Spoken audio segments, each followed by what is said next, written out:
we need to understand why things are playing out in the present. And we only understand that by understanding the history. And when we understand history, we gain a lot more compassion for the other. Because Trinidadians, today, Trinidadians and Tobagonians, sometimes they are loggerhead because, okay, you want to go, go. No, you have to understand why Tobagonians feel that way. And they feel that way because they were once, they own their own island.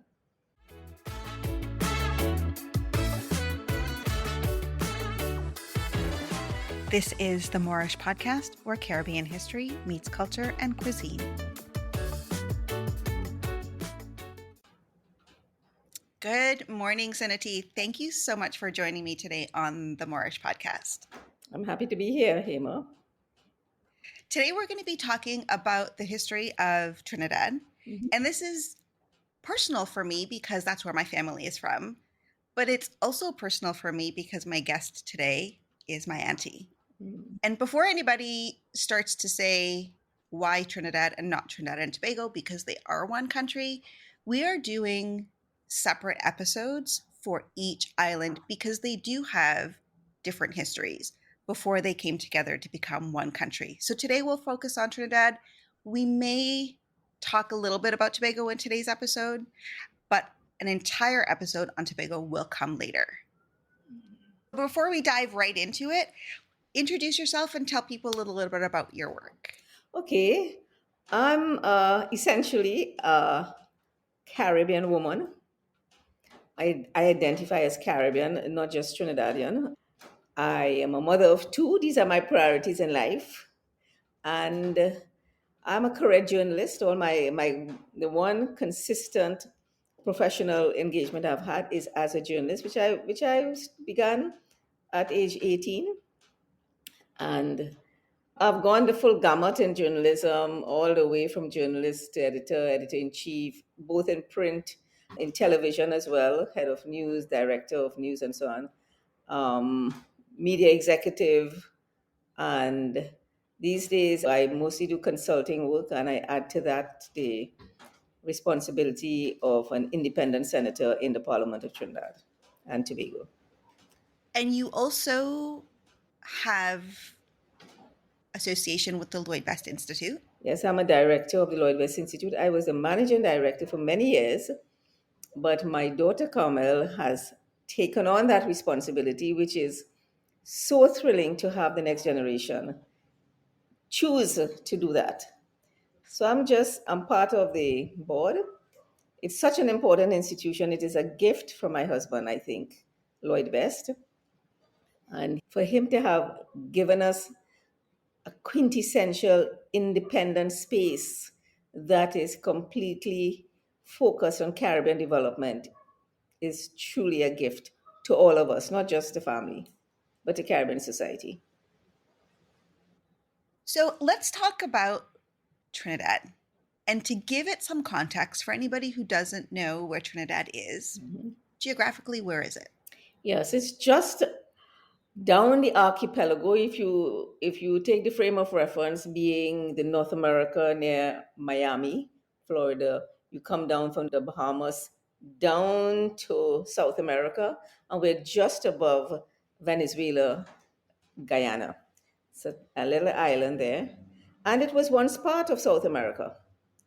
It was earth movements, and the first people who came to Trinidad actually walked across. Earth movements that eventually cut us loose from the continent. And that's a great place to start, is to talk about who were the original inhabitants of the island.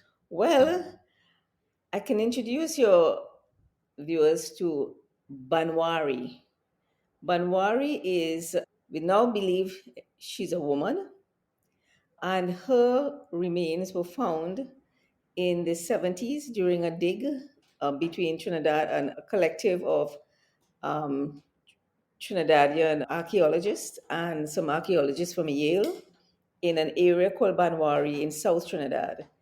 And there was quite a number of remains that were found, humans.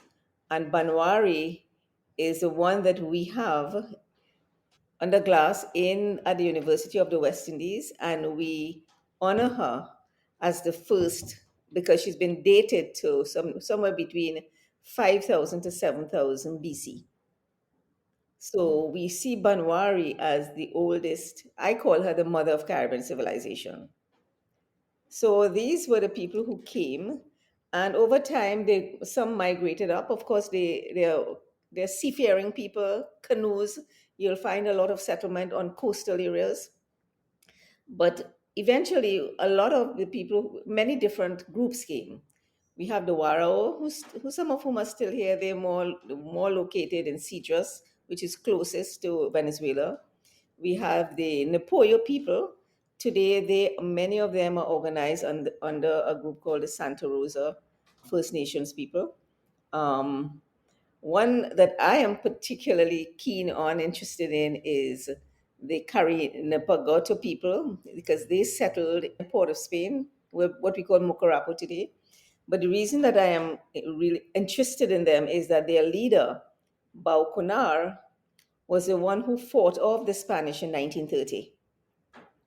And that changed the course of Trinidad history, which is very different from Tobago history. Because of that, and it was twice done, repelled the Spanish left Trinidad for over 200 years. From 1530, it wasn't until 1780 something, which is 250 years, Trinidad remained largely unsettled because the Spanish said that place is blight, that place is evil, because they were beaten by Bauconar and his people in the first. In the second instance, they really came to burn down the community and so on, but they left. So you will discover as we talk that Trinidad was settled quite late, compared to places like Barbados and Jamaica, where even from 1600s they were settled and had House of Assembly and so on. Trinidad was really left very little Spanish settlers, very few, largely untouched, and the indigenous were here for much longer. Though as soon as Europeans came after 1783, they began to dwindle, the numbers. There's a greater awareness, and today we are getting indigenous people who are migrating from Venezuela because of conditions and economic conditions in Venezuela. So there's a modern wave of Waro people and others.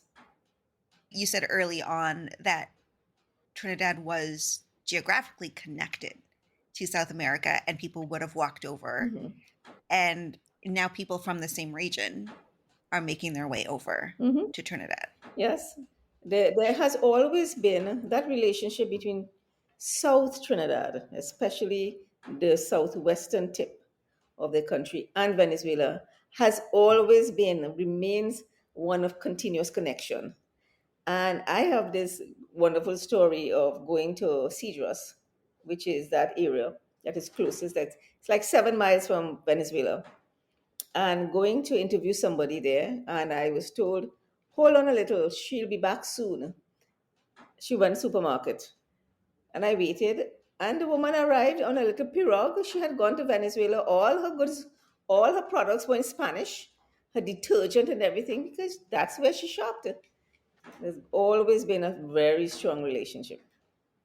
When you were talking about the first peoples or the indigenous people, you named off a whole number of the different groups. Mhm. Predominantly, when we're reading, or when I've been reading, two groups are named: Arawak Mhm. and Caribs. Yeah, that's the education misinformation, really, right? Let's talk about that for a second. Why would those two be the ones written most about when, as you just explained, there were a number of different groups? Yeah, well, it's like what people do today. They look at Africans and say Africans. They don't say Nigerians, Ghanaian, Congolese, right? You just see one people, and you are just here to take their land, and they were categorized as to which one is quote unquote more warlike and the other who is less. And so they divided them into Arawaks and Caribs. They said the Caribs were fierce on it. So the stereotyping has been formalized through the British education system because Trinidad became a British colony. And the education system that we have today was set down by the British. So they're not going to take the time to bother. They're not interested. In fact, those people have been largely written out of the school curriculum. And you're given a very simple story that begins with Columbus. It doesn't begin with the First Nations people. It begins with Columbus, as though there was nobody here. In fact, the research suggests that pre-Columbian population in the Americas was in the range of 100 million people, right? So it's a well-populated area.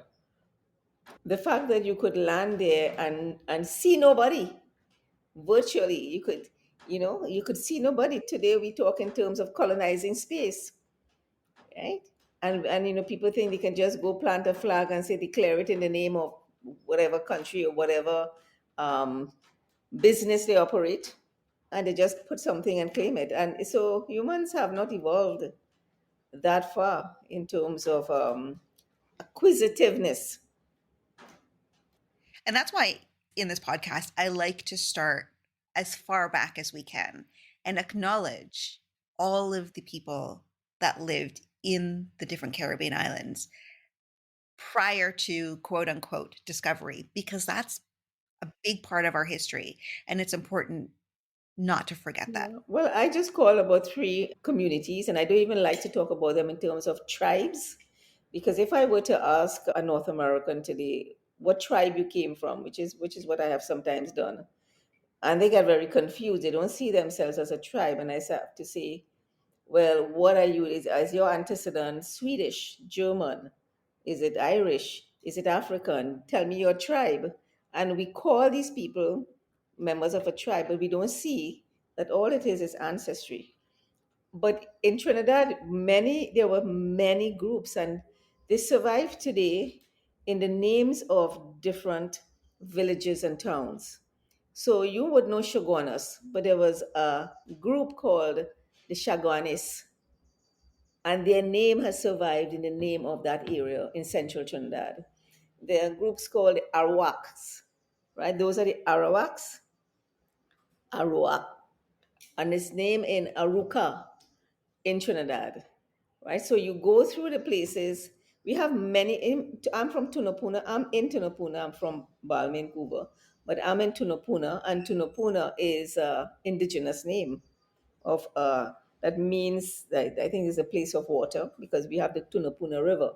So we have several Arima, Naparima, all those places are First Nation people. The place was named to a significant extent by the First Nation people. So this is why we need to know those things because those are our hometowns. This is our land that was christened by them, and we can feel their presence. Mucurapo, which is a location of that major battle between the Spanish and Bauconars people. That's indigenous. Chagrama's, all these places are, So while the population may have dwindled, and we're going to talk about why that may have happened, their presence and their legacy That's right.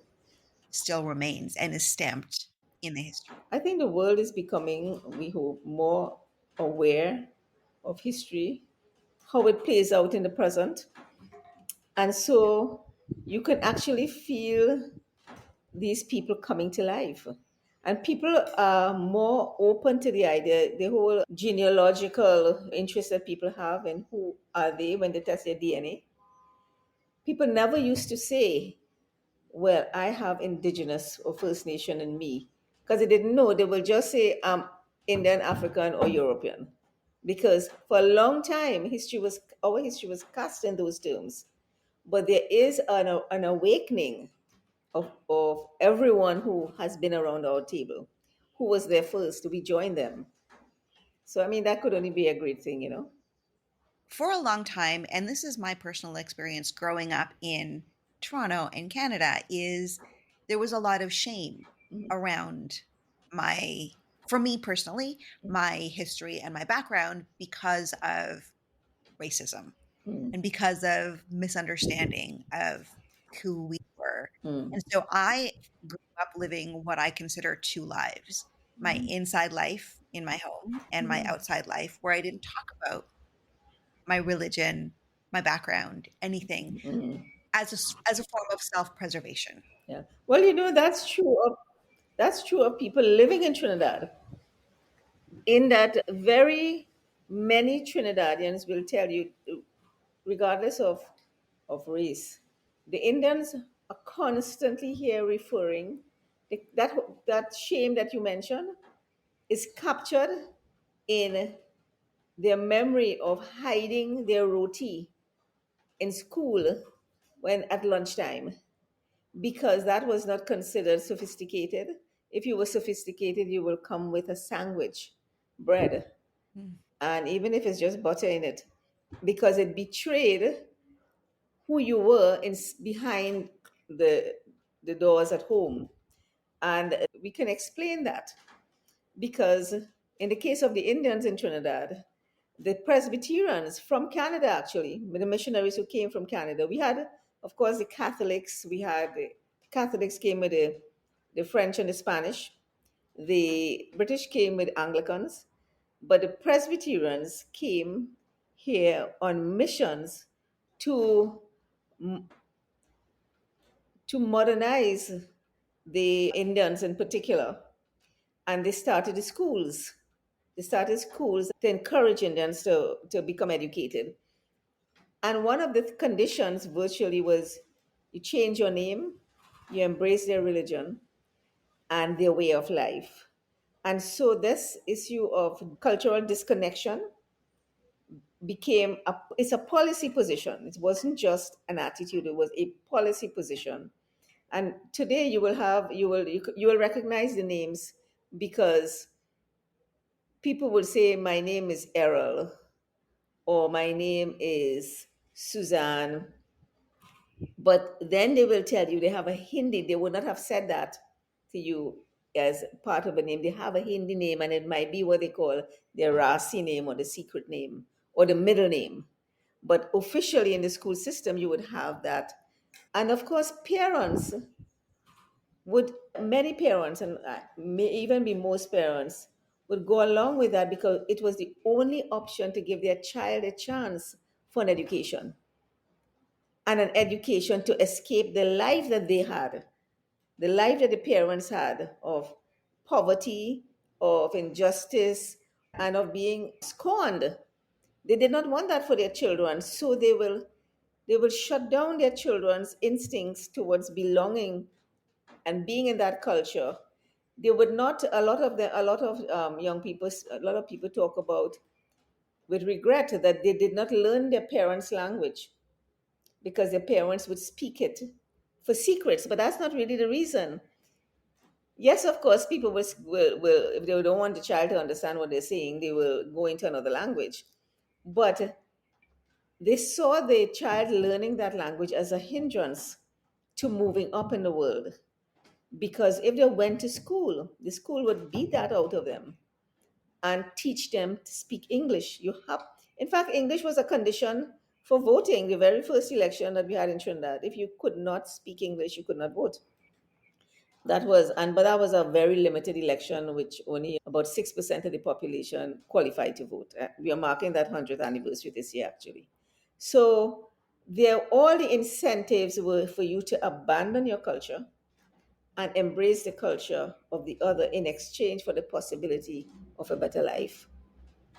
What we've had since then is a critical period in the 1970s in that 60s, 70s Black Power movement, where a resurrection of culture and an embrace of all that you were became the cry of the time, that cultural resurgence. And it has changed, but every now and again you still have this need to prove that you are some modern person.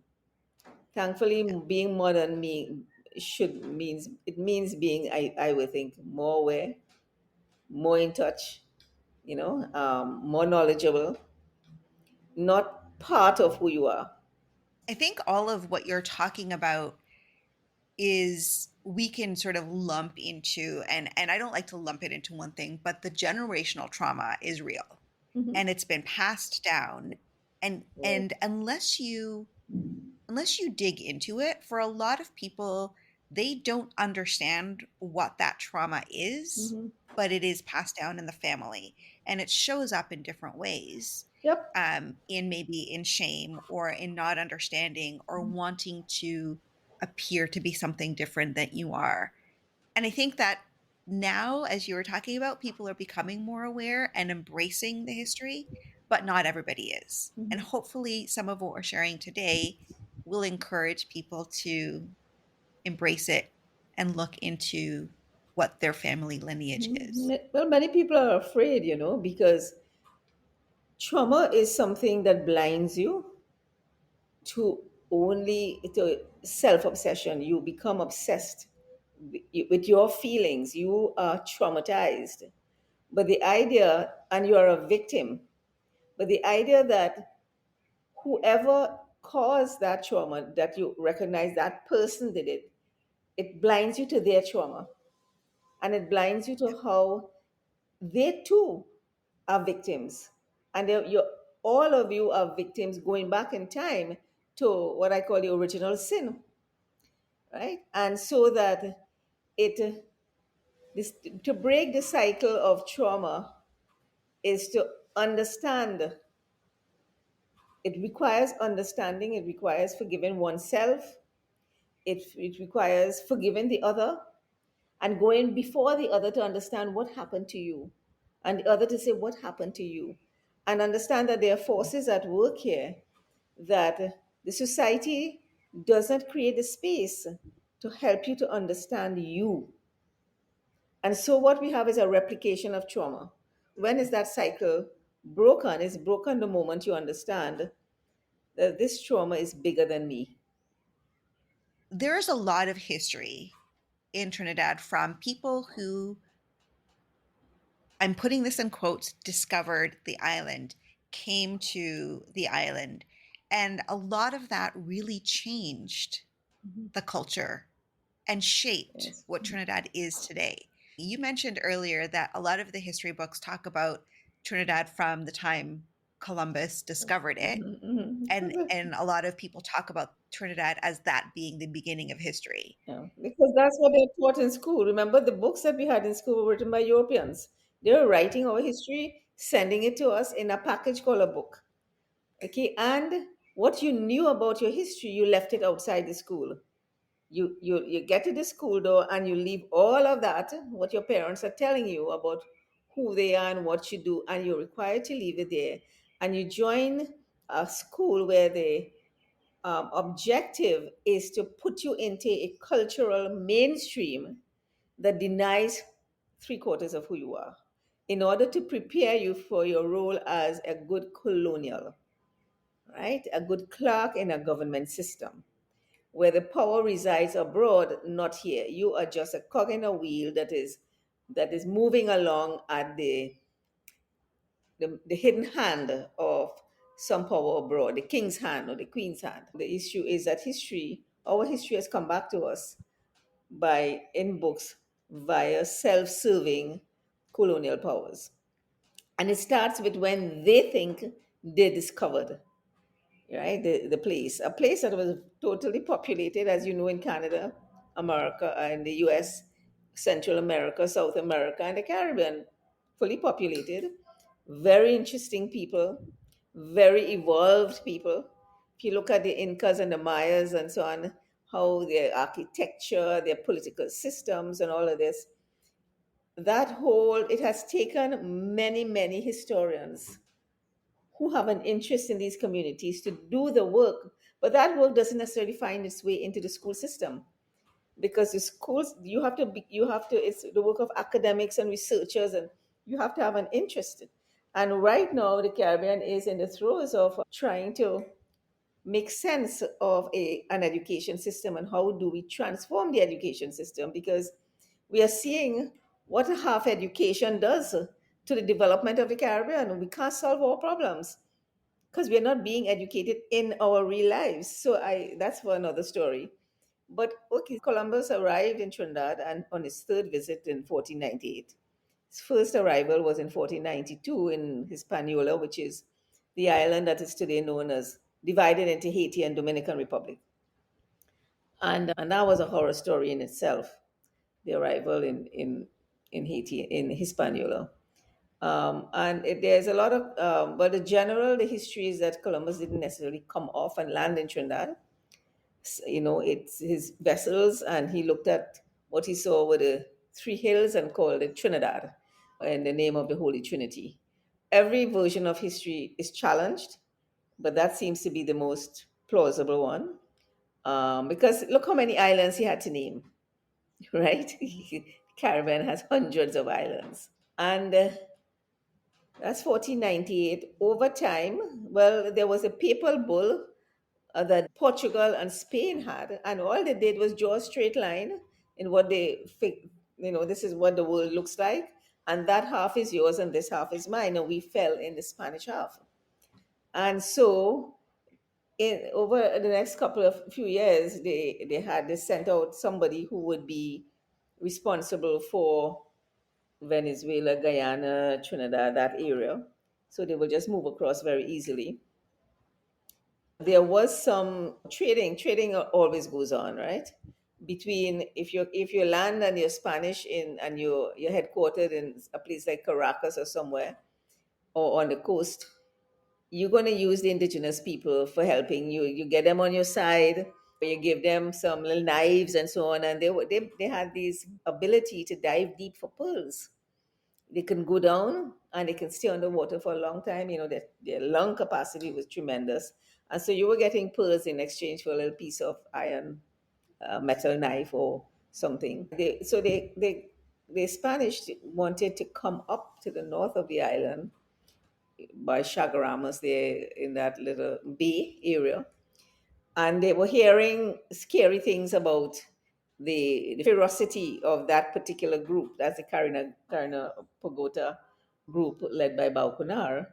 So the Spanish the person in charge of the area was Antonio Cedeno, and he led a mission, what they call an expedition, with the support of some of the First Nations groups in South Trinidad, who they were close to, and they led them up to Mukurapo in the north, where they were really beaten by Baukunar and they fled back.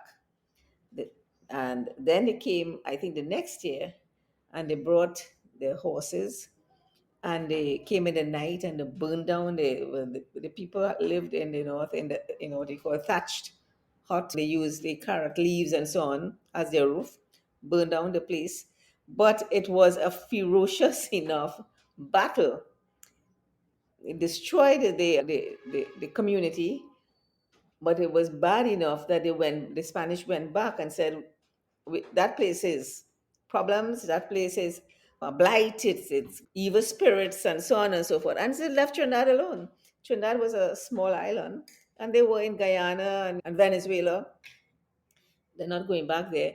And essentially, they did in the 1600s, I think, came up the Caroni River and settled, put a little settlement in what we know today as St. Joseph, and declared that that's the capital. And so there was some presence of the Spanish, but it was not a big presence. It wasn't until 1783 when the governor at the time was Don Jose Maria Chacon, the last, who turned out to be the last Spanish governor. And there was a survey being done around the island by the Spanish officials. And in that period, there was the uprisings in Haiti. France at that time was in the throes of the French Revolution, and Haiti, being a French colony, was responding to that as well. And the Africans in Haiti organized themselves and eventually was able to mount the first successful act of freedom in the enslaved world. And a lot of the people who had land, the French planters, fled Haiti, and they settled in other islands And this particular individual, Philippe Saint Rumor, I always forget his name, it's a long name.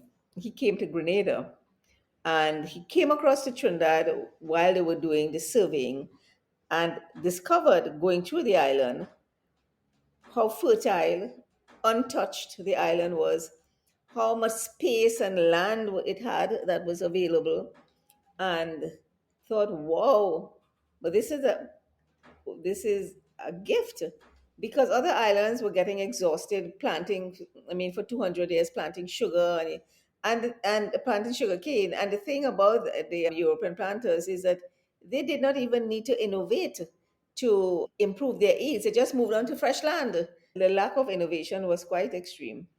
And so anyway, he wrote to the King of Spain, Philippe, and made a proposal to allow French planters to come to Trinidad on the grounds that they will develop the island because there's so much possibility and so on and so forth. So I call that like the first investment plan. You know, you have foreign investment where you go to you connect with a country and say that you have an undeveloped area, we will come and put our money and labor and ideas and develop it, and then you would get taxes from that and we would get. And so I think that's our first foreign direct investment, and the king approved it. That's the cedula de poblacion of 1783.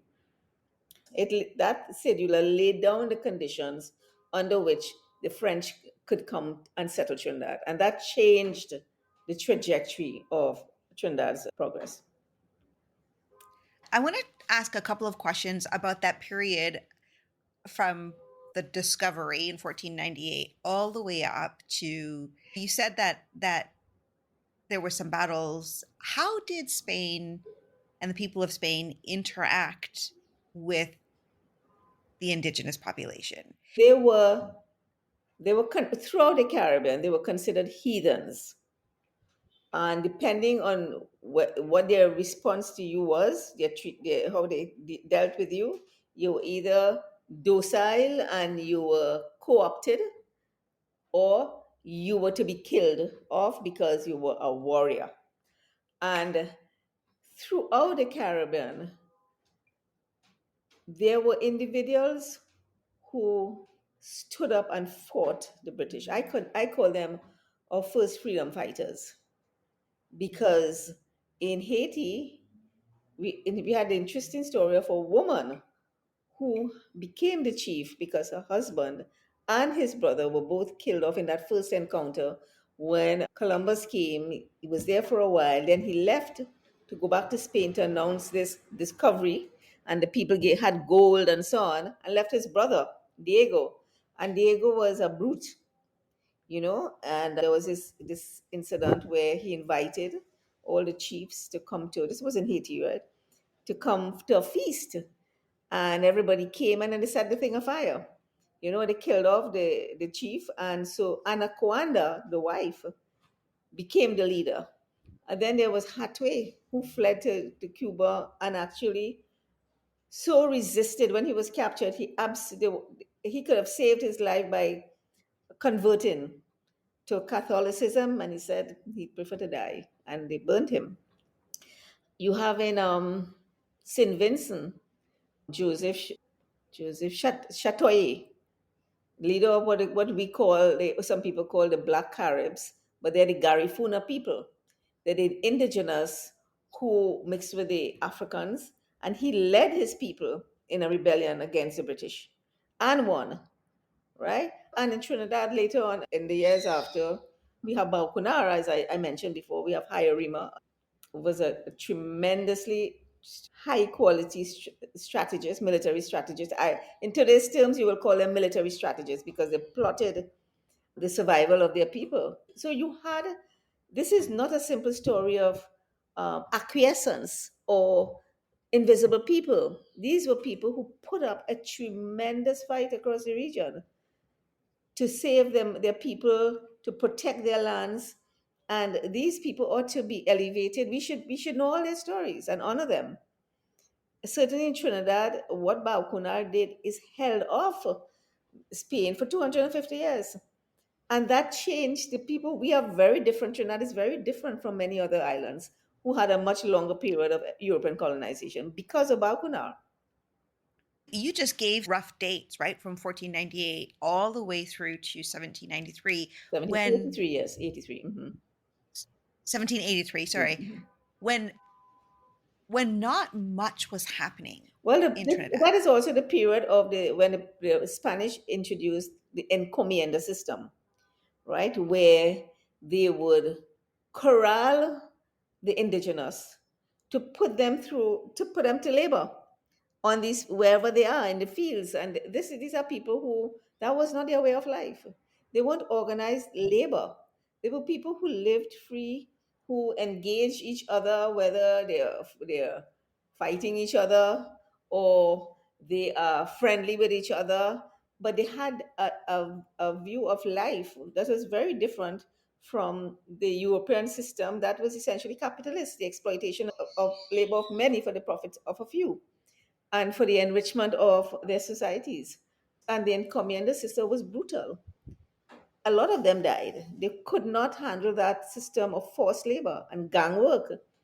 And also in the process, the Europeans just comforted and rationalized their behavior that these were savages and we are civilizing them. Right? Of course, it's all self-serving nonsense. Did the Spanish bring any enslaved Africans over or indentured servants over during that time period? No, there was some, but I don't know if they came with it. Some people escaped to Trinidad because Trinidad was it's a place you could hide, and the enslaved were always trying to escape. I mean, that is such a horror story to have been kidnapped and you're living your life in Africa for thousands of years. You know this is your land, and to just be grabbed up and taken and put into a labor camp under forced labor and be considered a commodity, put you on the slave block. It was just a horror, and that went on for generations. So people are born into that. They have no memory of Africa, of living in Africa. They're born into that. What their parents tell them. It's incredible that cultural practices survived to this day. We can trace the language. We can trace rituals, religions, cultural behavior, language, all kinds of things. We can trace it back. It's amazing that survived because all of it was beaten out of people. Whatever survived, it survived because it went underground. You know, I think that speaks to the resilience of the people to maintain whatever part of their culture that they could whatever in part of their secret. humanity, because culture is not just ritual. It's not just something for show. It is essential to who you are. And whether you Yeah. practice it or not, it's inside you. Whether you show other people it or not, it's in you. And it's the glory of the human being. All of what you are is what you bring to a table, not a piece. And people want you to only bring the piece. It's a suppression of who you are. You said that 1783 and the cedula really changed the trajectory of Trinidad. And you mentioned a little bit about what that is. Let's talk about the cedula and how that really changed. Who lived on the island and how that affected the history of. Right. Up until that point, the majority of the population was indigenous up until 1783. There were some Spaniards, but they were in the minority. And the French came, and the conditions under which they came is that they had to be Catholic. The Spanish king said these are the conditions. You can go to Trinidad, and I don't know if there was any statement of white because the assumption is that they were all white. And for every adult who went, they would get 32 acres of land each. And for every enslaved person you brought, you would get 16 acres of land. So if you brought 10 enslaved persons, you get 160 acres. Every child, I think, as well got land. So people came and just got huge tracts of land. The more enslaved people you brought, the more land you got. And you didn't pay a cent for it, right?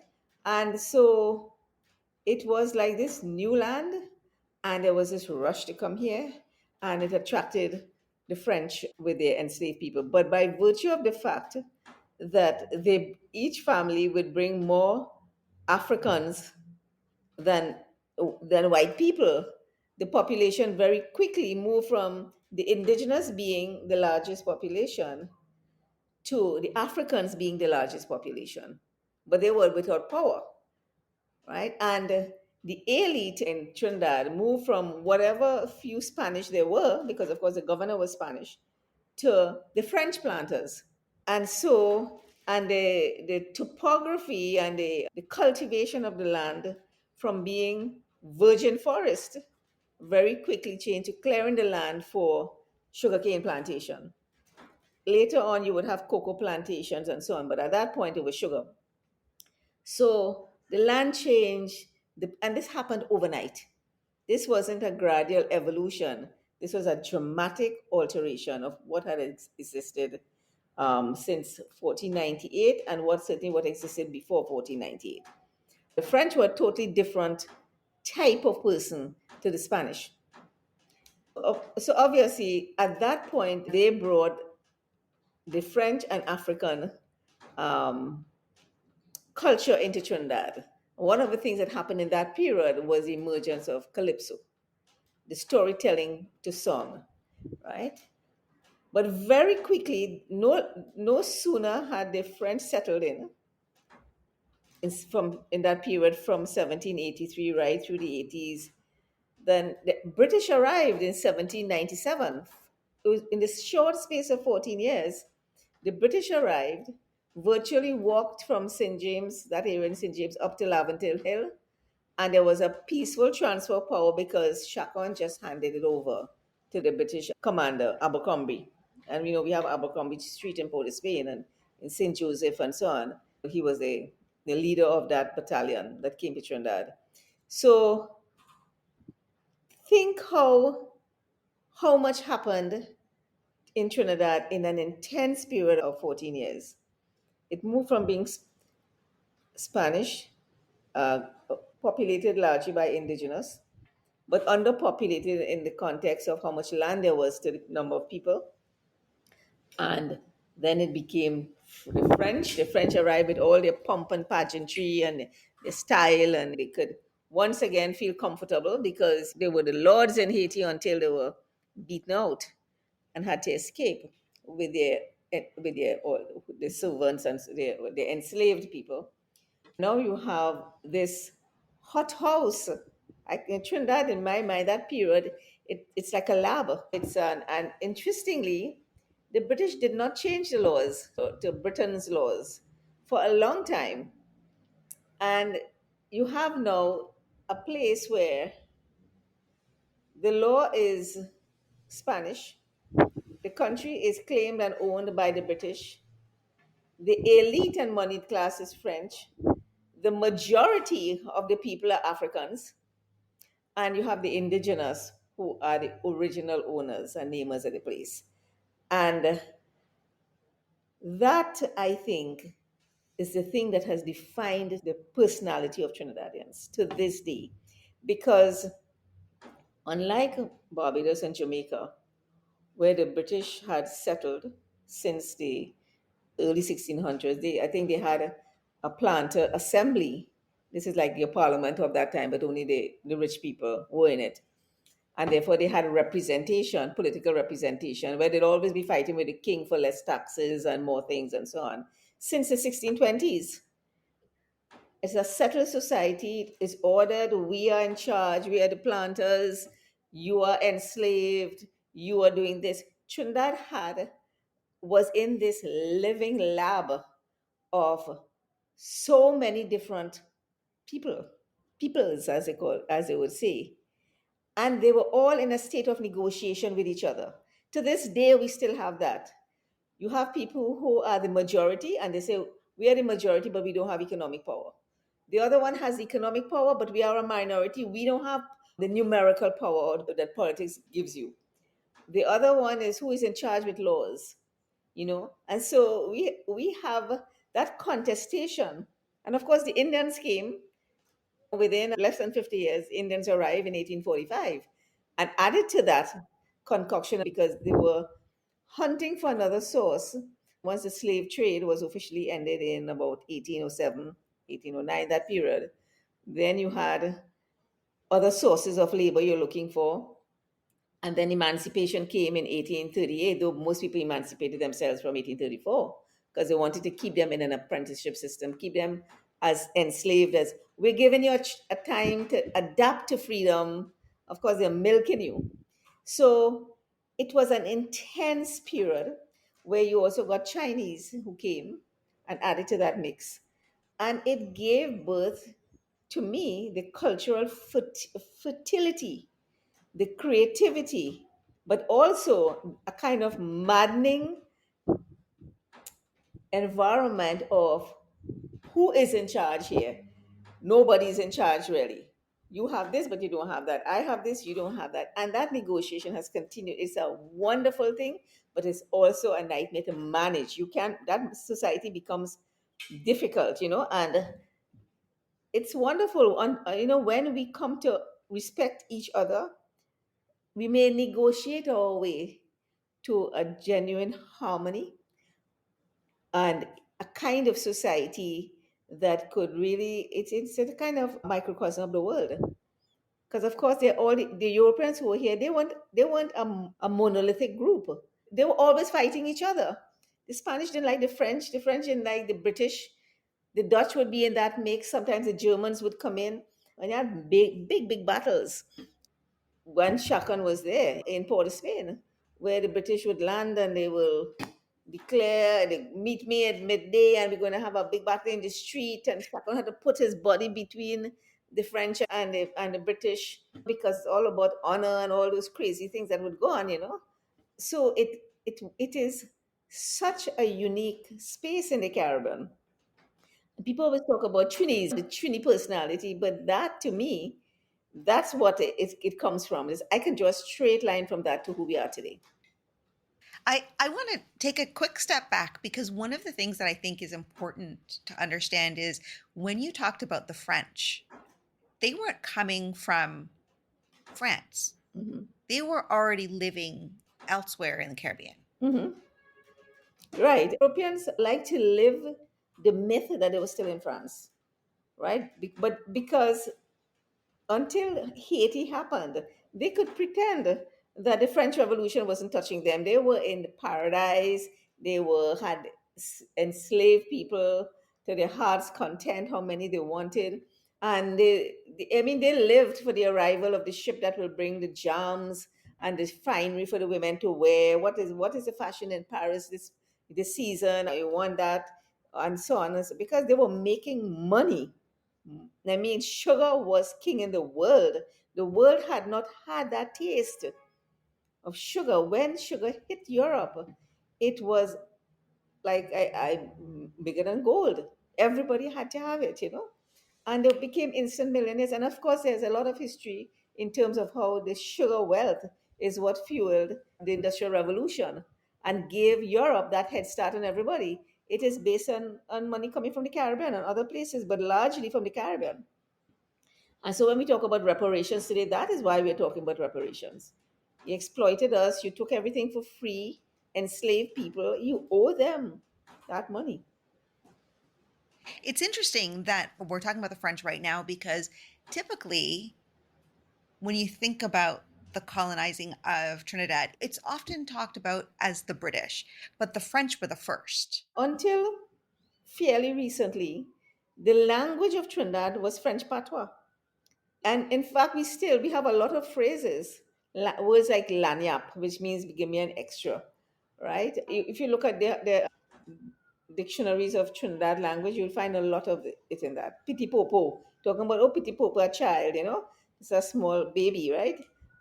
So patois, this is the point I'm making, that the Spanish owned it when the French came, then the British owned it soon after, but the language of the elite was French, and the Africans had incorporated their language with French. I mean, you have to understand each other.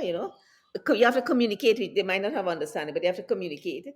And so patois, French patois, was the language of, it was the language of people, of the ordinary people. When the Indians came, they brought their languages from where they came from, and they incorporated English into it, and they incorporated patois into it. And so we have versions of Bhojpuri and other languages here.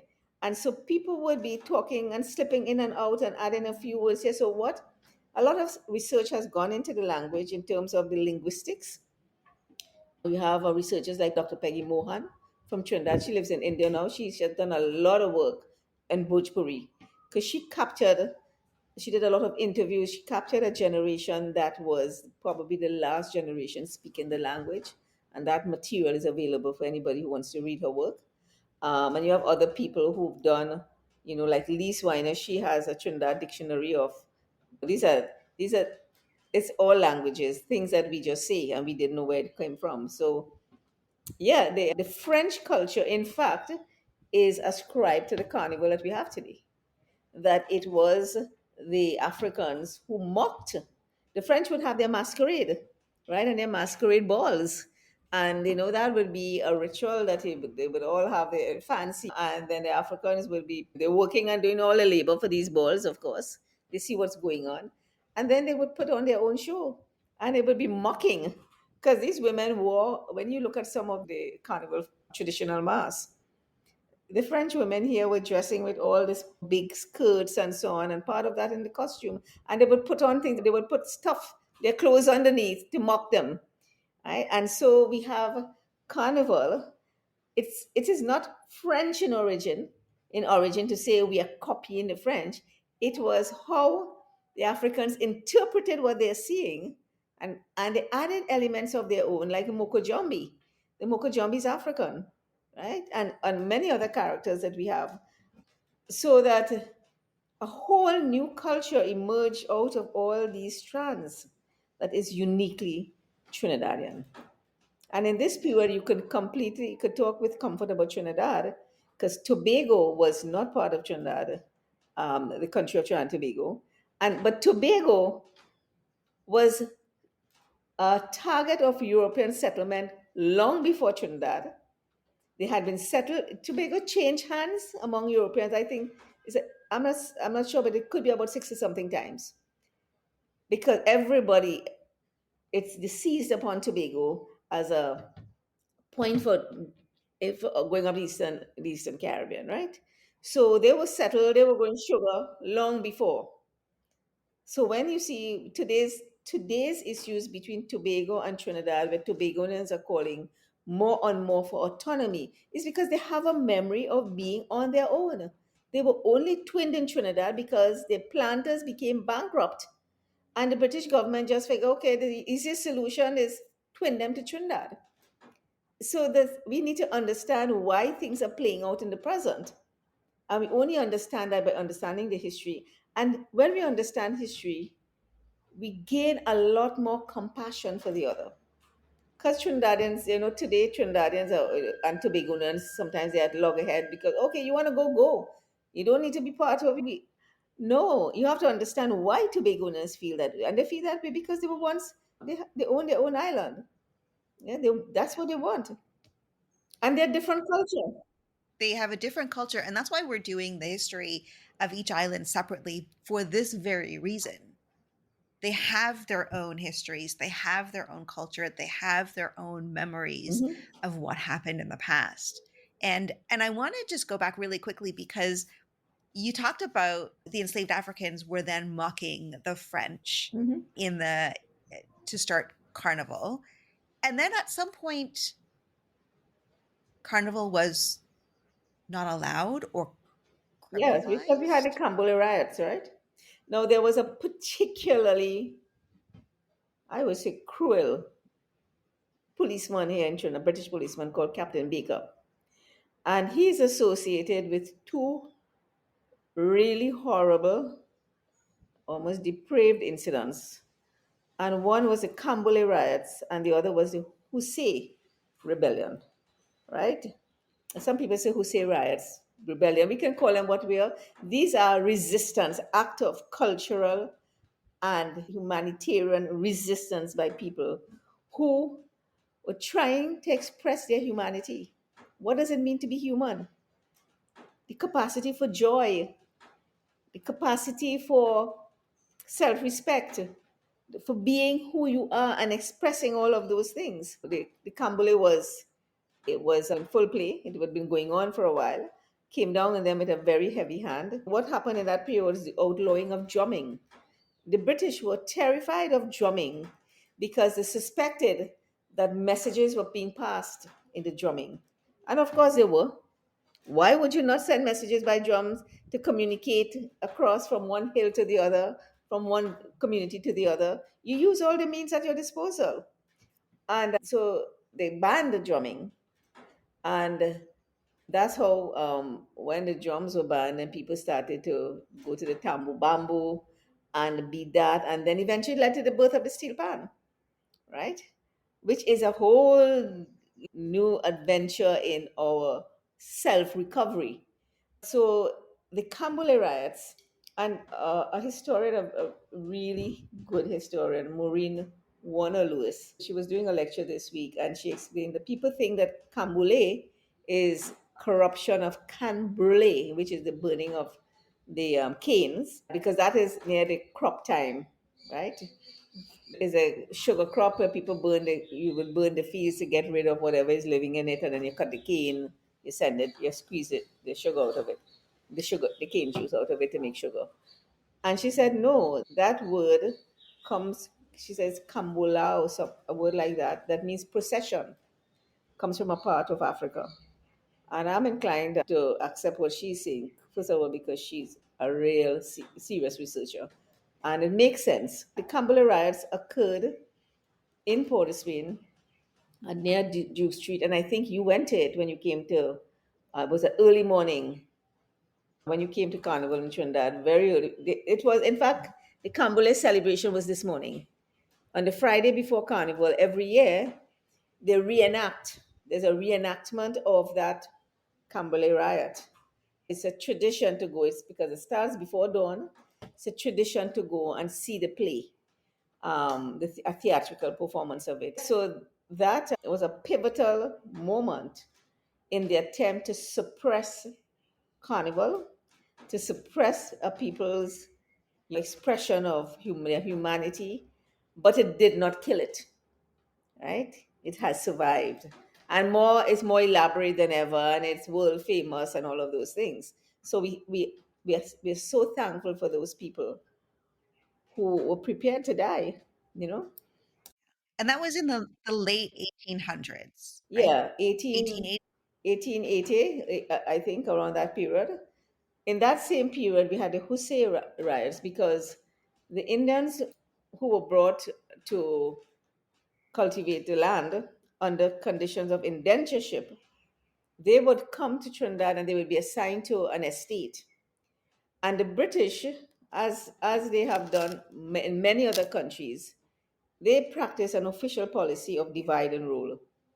Now, remember, by the time the Indians came, Africans had been emancipated, quote unquote, emancipated, and to make sure that the Indians were not influenced by the Africans, you weren't allowed to leave the plantation, the estate, without approval of the owner. So everyone was given a pass, and they would check you that you were there, and if were you running away and you're getting together with Africans. So if we have a legacy today of ignorance of each other's cultures and hostility that people can't understand even where they got it, you trace it right back to that British policy. As soon as people get to know each other, they discover that, yeah, we just like each other, right?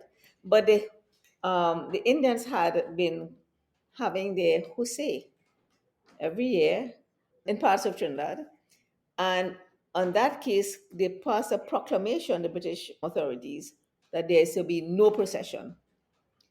And they went ahead with it. They defied it. When people defied things, they knew they risked death. So it tells you how important and the value and the bravery of these people. They organized themselves, and he came with his troops beat a lot of people. It is said that it has been, the number of deaths has been, is put at around 21 to 24. We have had that happened in Monrepo area in South Trinidad. And where these people are buried, we're not sure, but it may be in the Paradise Cemetery. Whether people could bury their own or whether they were lumped and put together, that's a whole history.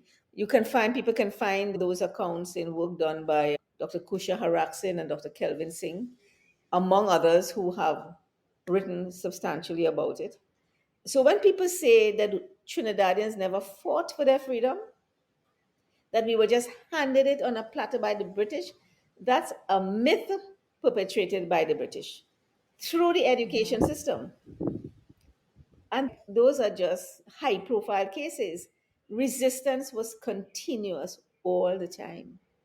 When you said the Jose procession, what was that? What were they Okay, so celebrating? that came, it's Islamic, but interestingly, communities got together to do it.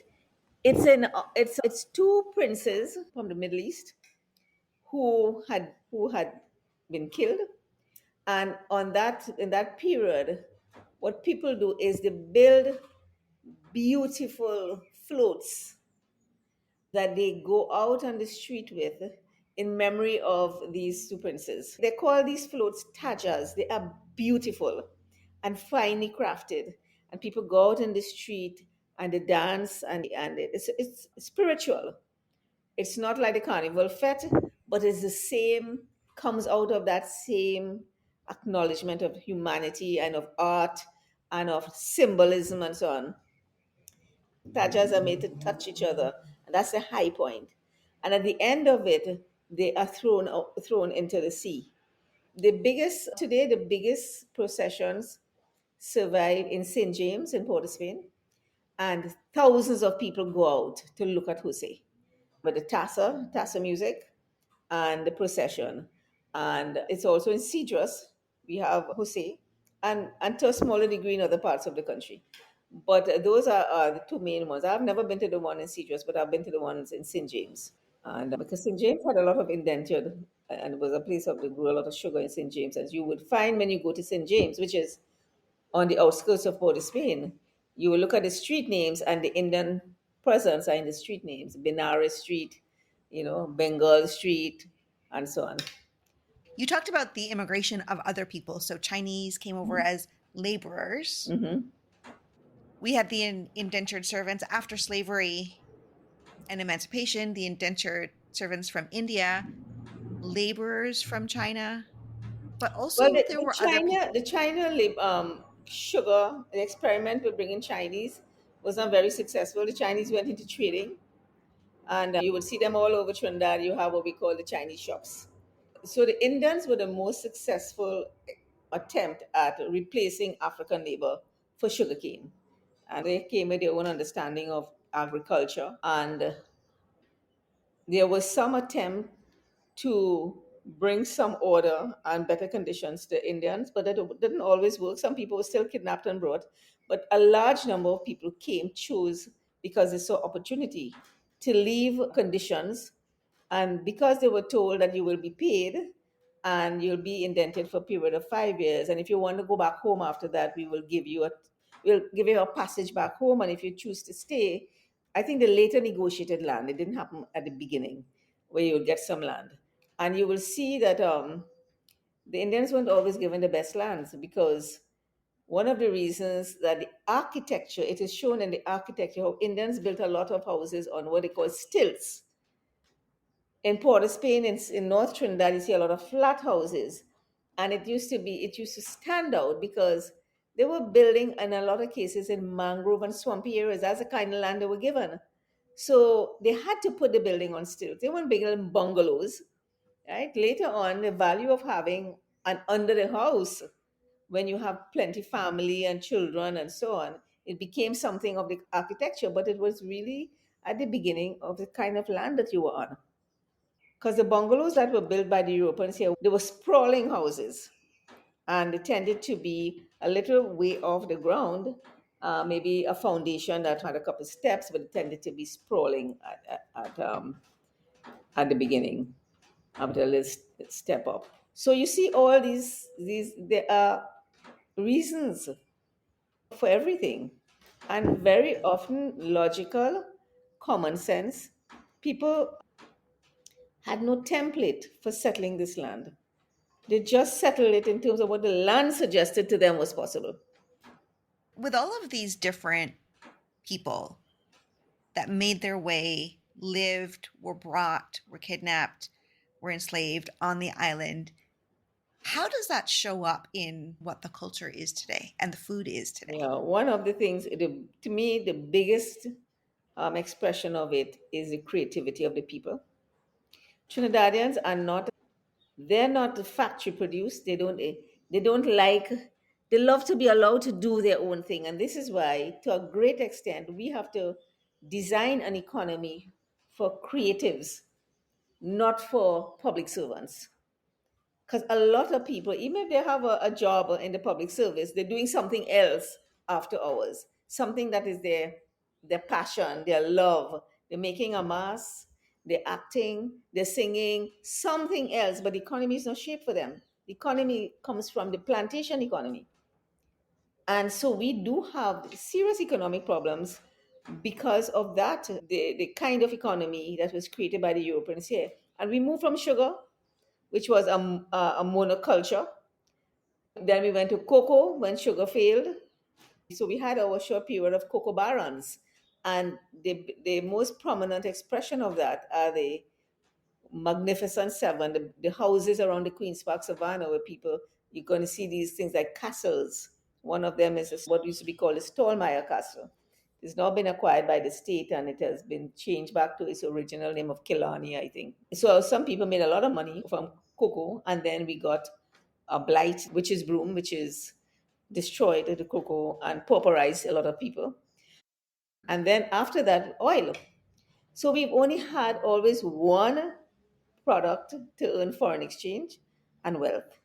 And today, as we engage energy transition, or as the American government opens the floodgates on oil to make the price come down, we're going to feel the effects of that. And not only that, we have brought up as much oil as we can. The oil production of oil is in decline. The impact of that history is that we have a very limited economic options because the plantation economy has survived, which is you put all your eggs in one basket and you live off of the fat of that one thing. And when that collapses, you have nothing else. And you have to scramble and you just hope that people just say the fact that they survive, somehow they survive. Some people don't. They say, well, God is a Trini. That's to explain the fact that they still, they recover. So God is a Trini. We live with that motto. Thanks for listening to this episode of the podcast. This conversation was a long one with so much information, so I split it into 2 episodes. Come back in 2 weeks for the second part, where we chat about music, food, and culture. And don't forget to leave us a rating or review, or send a message to let us know your thoughts on this episode. See you in 2 weeks! Thanks for listening to this episode of the Moorish Podcast.